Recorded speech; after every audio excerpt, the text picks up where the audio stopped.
السلام عليكم، مرحبا بكم معايا في فيديو جديد. اليوم ان شاء الله غنحضر معكم صابلي سكين كرز باسهل طريقه، يعني بطريقه اللي مبسطه وايضا مكونات اللي بسيطه. كيجي هشيش ومعلك وبنين بزاف ما تشبعوش منه. وايضا غنحضر معكم الصلصه ديال الكراميل اللي خدمنا بها هذا الصابلي هذا. ممكن انكم تخدموا بها جميع الانواع ديال الصابلي. ونبداو في المكونات على بركه الله. غادي نحتاجو 25 غرام ديال الزبده مع نصف كاس ديال السكر.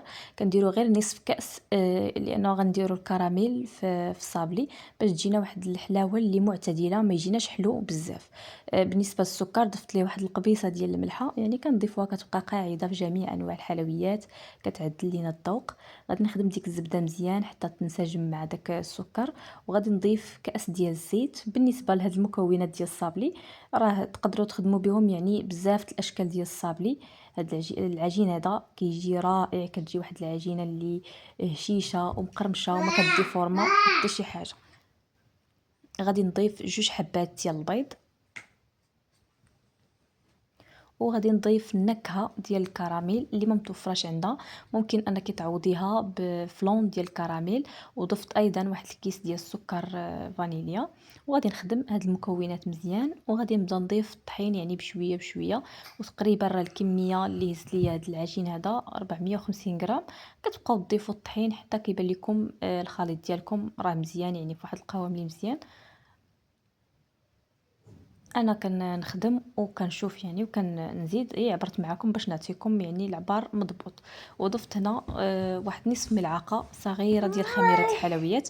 انا يعني في الصابلي ما تنديرش خميره الحلويات، ولكن هاد الصابلي سكين كرز كنديروا فيه الخميره، لانه اصلا يعني تيكون غليظ شويه، ما ترققوش وما تنديروش وحده فوق وحده.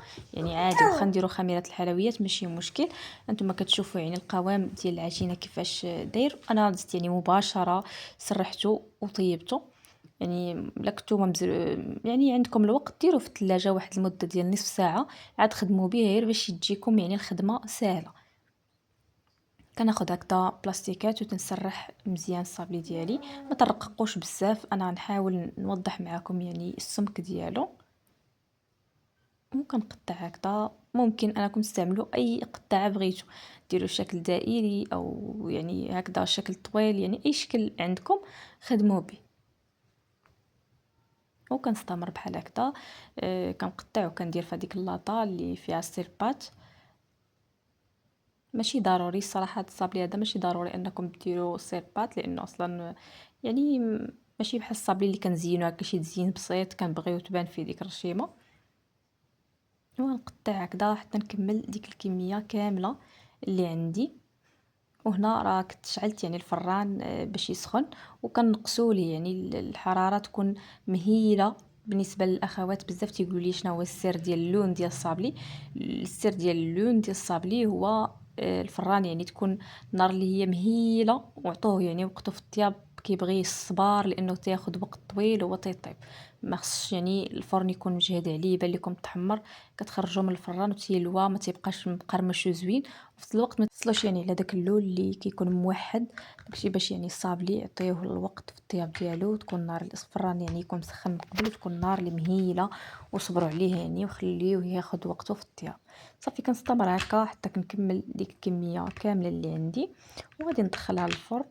بعد ما خرجتها من الفران وبردات، دابا غادي ندوزو للتزيين. هنا عندي الكراميل اللي غنخلي لكم الطريقه ديالو بالتفصيل في اخر الفيديو.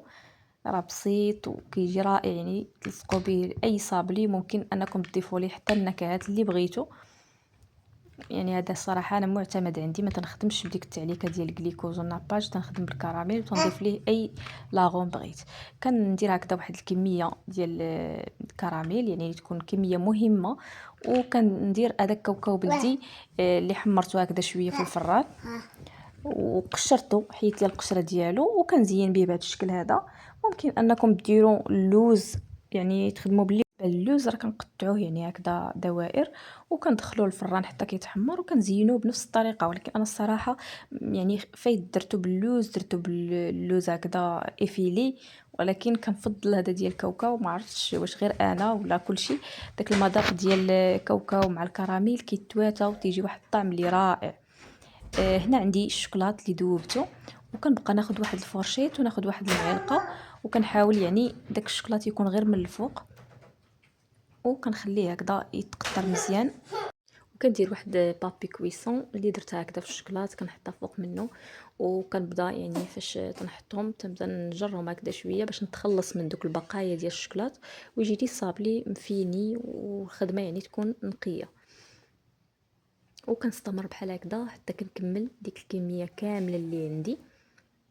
غير كنكمل دوك الحبات كلهم اللي عندي، زينتهم بواحد القطعه هكذا ديال الورق الذهب، وراه كيجي رائع يعني ما شاء الله. لا في الشكل ديالو كيجي شي حاجه اللي هماويه راقي وزوين، والمذاق ديالو تيجي رائع. نفتح معكم واحد الحبه يعني باش تشوفوا الشكل ديالو كيفاش كيجي من الداخل. داك الكراميل كيجي معلك ولذيذ بزاف، وحتى الحلاوه يعني راه نقصنا يعني السكر بزاف.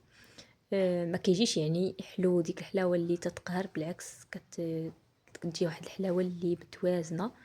غادي نحضر معكم الصلصه ديال الكراميل اللي غادي نحتاجو فيها كأس ديال السكر ديال العنبه، ونديرو شي مقلاة اللي تكون ثقيله ولا كاسرونه تكون ثقيله، والنار تكون مهيله باش ما يتحرقش لينا السكر. غنسرحوه مزيان وكنخليه حتى كيبان ليا السكر بدا يذوب. عاد كنبدا نحرك فيها كدا بشويه بشويه. واخا كيبان لكم السكر راه تحجر، ولكن غادي يرجع مزيان. غير النار تكون مهيله. الا كانت البوطه مجهده وخليتوه تحرق راه غيجيكم الكراميل اللي فيه المروره. كيبان لي بحال هكذا. هنا راه درت يعني عندي كأس ديال الماء اللي غليان، وكنبدا نضيف في الماء بشويه بشويه وانا كنحرك. ما كنضيفوش الماء دقه واحده، الا درتو الماء في مره واحده غادي يتحجر لكم داك الكراميل، وغادي يجيكم يعني غادي ياخذ لكم غير الوقت باش يذوب. واخا يبان لكم تحجر راه كيذوب. غير من الافضل يعني ديروا داك الكاس الماء غليان هكذا بشويه بشويه وانتم كتحركوا، راه غادي تحصلوا على واحد النتيجه اللي زوينه بزاف. هنا درت 14 قطعه ديال الشوكولاط الابيض، واحد القبيصه ديال الملح نضيفوها يعني مع السكر، انايا نسيتها كتعدل لينا الذوق. وكنبقى نحرك مزيان حتى كيبان ليا يعني حتى كيغلي مزيان كيطبخ. وفي الاول راه تيبان لكم خفيف يعني بحال العسل، ولكن ملي تيبرد تيبدا القوام ديالو كيتقال. وهنا راه واجد. غادي نطفي عليه ونخليه حتى يبرد شويه، وهذه هي النتيجه ديالو. وهنا راه كان دافي يعني غيتقال على هكذا. بالنسبه للكيكات راه هذا هو القوام ديالو والطياب ديالو بحال العسل، يعني نتوما كتحكموا فيه. الا طفيتي وجاك خفيف عاودي شعلي ليه حتى يغلي وراه غيولي هو هذاك. وبالنسبه للصابلي من الافضل يكون القوام ديالو ثقيل شويه باش ما يسيحش ويعذبكم في الخدمه ديالو. وراه كيبقى في الثلاجه حتى المده ديال الشهر، يعني ما تيخسر ليه والو حتى اكثر. يعني هو بحال العسل ما تتخسر ليه حتى شي حاجه. وحتى لهنا نقول لكم مع السلامه الى فيديو قادم.